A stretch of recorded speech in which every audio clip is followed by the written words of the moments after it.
All right, so let's take a look now at some text frames. And I just want to show kind of like a few little bits of things that we can do, right? So we'll make a text frame. We'll do it over here. And I want to look at the sort of components of it. Here's our text frame. Now we can do fill with placeholder text.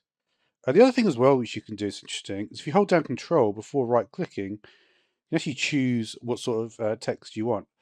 So for instance, we could have Japanese, for example. We could fill that with a different text. Let's just do a regular text for now.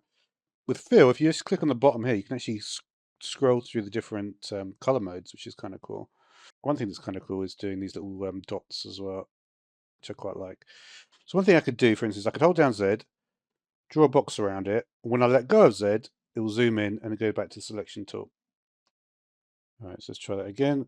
We zoom, let go of Z, hold down H, move to another area, let go of H. So you can basically do things like that. I also got some stuff with the page menu here.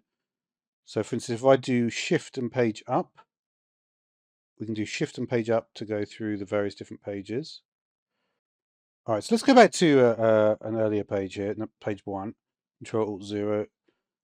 When we look at this, like, let's see what we've actually got in the text frame, because this is actually pretty useful to know as well. So we can see the X, Y, the width and the height. If you want to see how many columns it's got, um, we can see that here in properties. So at the bottom here, you can see text frame. This is the amount of columns it's got. So for example, we could spread it out into 2 or more. And this is obviously the gutter here. Another thing we could try with this frame is also to change the font. So when it comes to changing the font of it, you've actually got some interesting. So let's select the whole story then, and let's see what we can do with the font. Well, one of the things you'll notice here is that this is actually the text, right? So you've actually got this little button here, selected text. So you could do the standard quick brown fox, or you could do these other variants. This can make it. So that's for all caps, and that's actually another point as well. So if we changed it, for instance, to sans serif.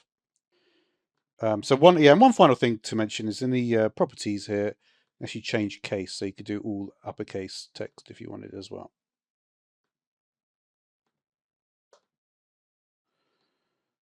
We'll just make sure we can get all the rest of the text in.